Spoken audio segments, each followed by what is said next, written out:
Greetings, ladies and gentlemen, and welcome back to another episode of Bloodborne. Well, it's going to be the final episode of this playthrough, more or less. You know, I could do another playthrough, but I think I'm going to probably just leave it here for now, at the end of the day, for those who are in fact watching and whatnot. I apologize if the sound might be a bit low. I think I forgot to turn up the actual sound in the beginning. Like, I think I do it in this thing, and if not, then I will just, up it up through the power of editing. So I do apologize about that. I think I remember, like, right here, yeah. I think I turned it up. Yeah. Such a big difference, like, just one interval. You really don't want it, like, being too loud or anything, And so now we're going to fight one of the final bosses in the base game. And it can technically be the final boss depending on what you do, more or less.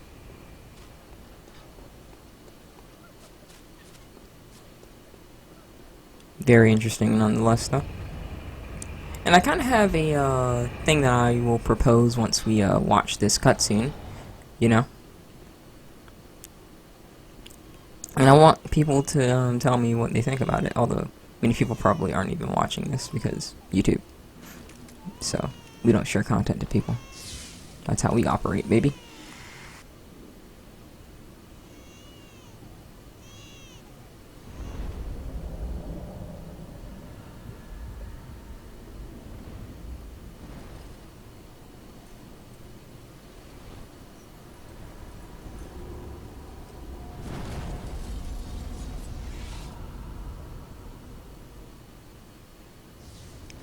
Okay, so here is my theory on this boss. Okay.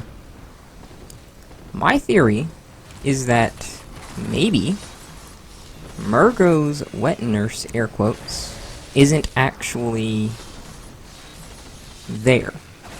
Maybe this entire section of the game is just like us visualizing an enemy there because we actually have to silence the Nightmare Newborn, which does mean that we have to, I know it's dark, but compared to what happens today in this day and age, that's probably not so dark, but we do have to, off the newborn, so to speak.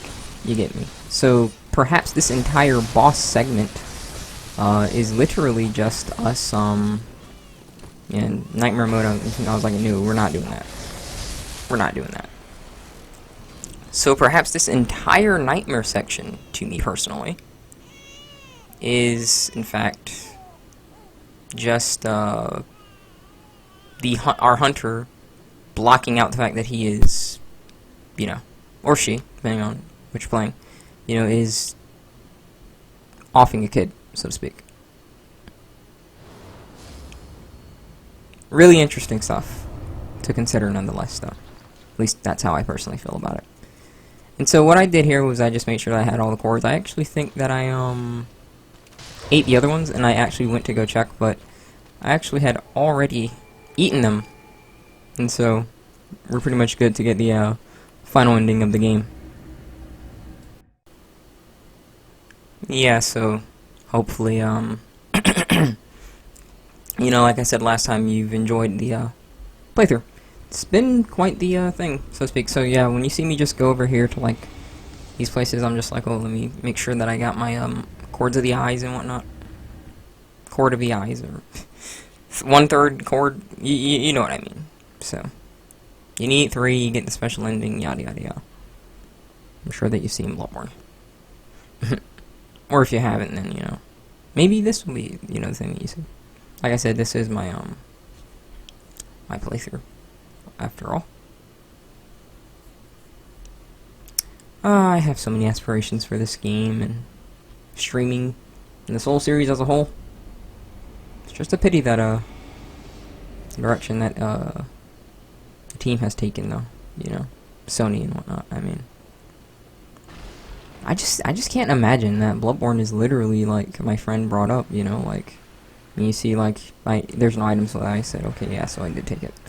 Bloodborne is literally just you know, like once the PlayStation 4 is done, like done, because they have no interest in going to, like, you know, porting games over, and they don't have interest, frankly, in us owning games anymore. And, you know, like, I've actually really changed the way that I see things. Like, I prefer, in all honesty, now to get physical games, because at least I have that. You know, I have it.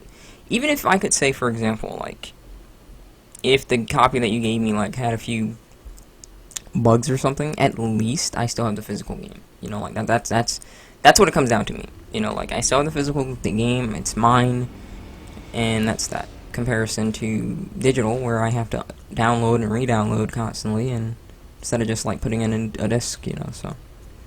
I've really changed, you know, like, how I think about it, and it's mainly because I haven't had internet in so long. So, I don't know, just the thought of Bloodborne just being gone, you know. Excuse me. Drink water. Just the thought of Bloodborne being gone is... I don't know, man. That's something really weird to me. You know, I just can't imagine... Well, I mean, I can't imagine. I mean, there's plenty of games that we liked as a kid that this generation has never heard of. I don't know. We just really need to ensure that we do our best to preserve these things and whatnot. We really do. Because gems like this, you know, will eventually get, you know, lost in history, so to speak. And it's up to us to remember them and encourage people to give them a shot, you know.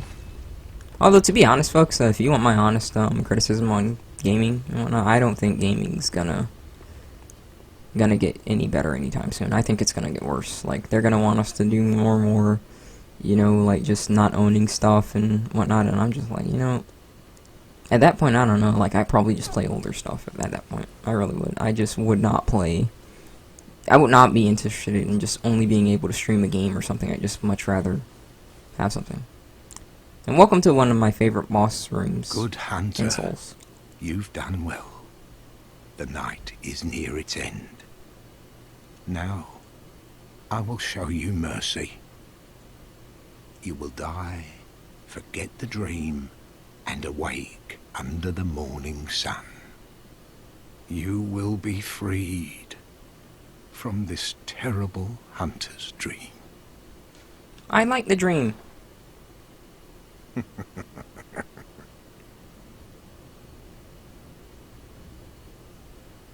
Dear, oh dear. What was it? The hunt? The blood? Or the horrible dream?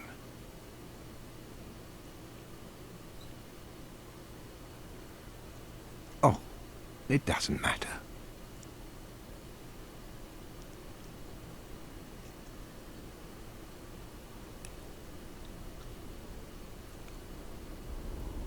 It always comes down to the hunter's helper to clean up after these sorts of messes.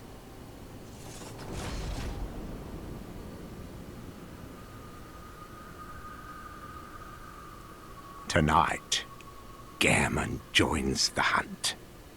My guy German. Let's do it. And so I am very good at slaughtering German, I'm sorry. I do allow the music to rock a bit. You know, I will admit that. I have a lot of experience fighting him. On blood level 4, he can be quite a nightmare. Because he has a lot of guaranteed things, and if you mess up once, he'll just grab you and do a guaranteed move, and at blood level 4, that's usually a one-hit kill.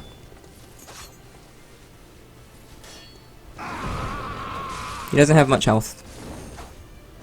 You can get a backstab right there. You know, I really wish, I think I said this before, but I really wish, like, the blunderbuss operated like that. Like, if you put a bone marrow ash in it, like, it concentrates it into, like, one shot or something. That'd be really cool. It'd make shotguns a lot more freaking useful. Because, I mean, shotguns are useless in this game, for the most part. They're just not as consistent for parrying. They don't always stagger. It is a nightmare for, like, PvP, though. But I don't play PvP. Certain attacks do tend to miss you. So what I just started doing right now is just let this play out. The flowers. The music. like I said, folks, Bloodborne. Lawrence theme was really what got me into Latin. But, like, the entire soundtrack of, Bloodborne as a whole just really made me say, you know, I really want to learn this language. I want to know what they're saying. I want to know what these choirs are talking about in, movies where they still sing in Latin language and whatnot, although that's actually a lot more common than you think. A lot of these orchestral, instrumental themes that you'll hear in cinema and whatnot, if you hear a chorus in the background, that's usually a Latin chorus. It's like the language just has a lot of emotion when you sing it and whatnot. It's just beautiful. You see the moon shining as he gets his buff.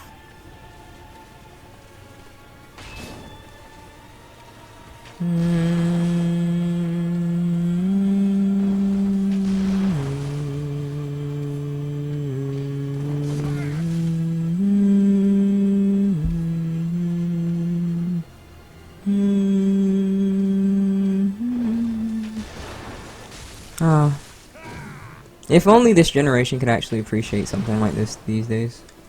You know? This is the kind of music that I actually listen to for the most part. I listen to classical, orchestral, a bit of chorus, choir oriented music. I really do not like any kind of mainstream music these days. It's utter garbage. Sex, money, drugs, that's literally it. I don't know how people do it. I can't do it. I have to hear something meaningful or something that actually sounds beautiful. There are times like where you can be confident in that gunshot and whatnot, and you can get like a triple dash forward. Sorry, German. The night and the dream were long. Old Hunter badge. And so I just buff up because we gotta fight the next boss.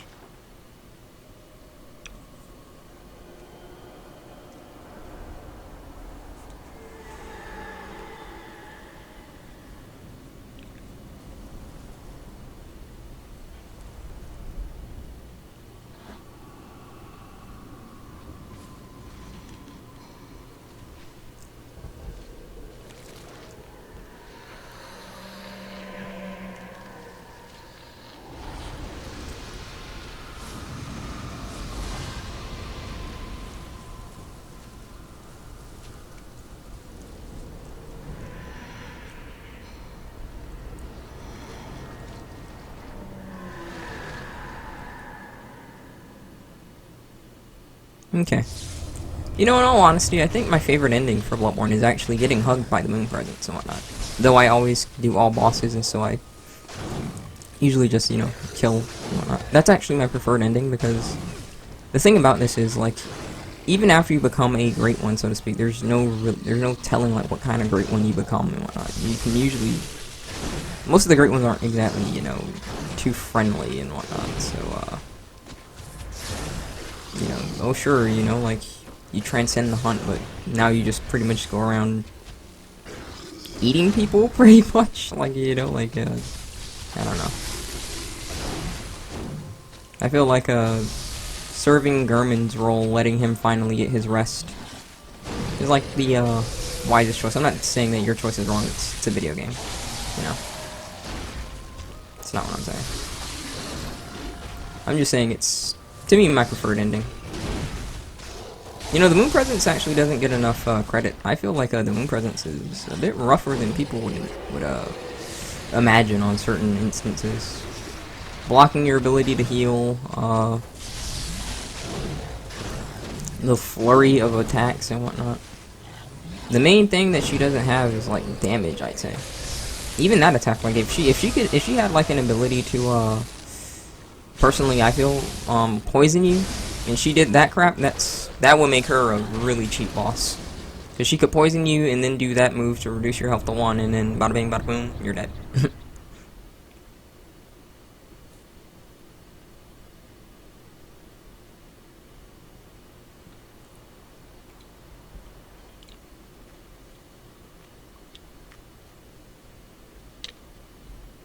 Are you cold?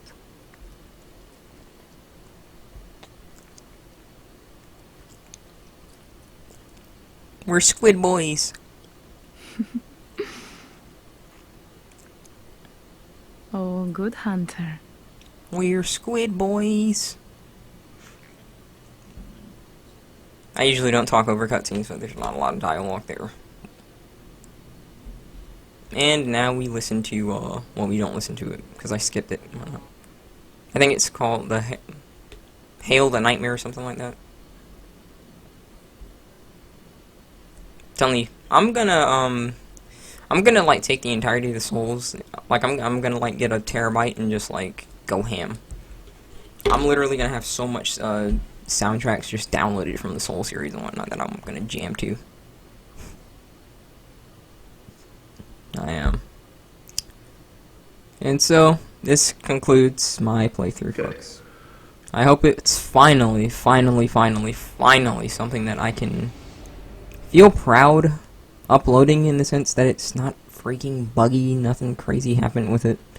And so I finally have an episode, a playthrough of a game that is really impactful to me. It means a lot to me, and it's got me through a lot of times in my life, and so I hope that you guys enjoyed, and I hope you guys will give it a shot, because, you know, we're still in this generation of gaming and whatnot, and so this is one of the best games you could ever get a PlayStation for, so please, if you can, buy the game, support the company. And with that being said, rate the video what you think it deserves, tell me what you want to see in the future in the comments below. Stay safe, take care, and God bless. It's been a pleasure.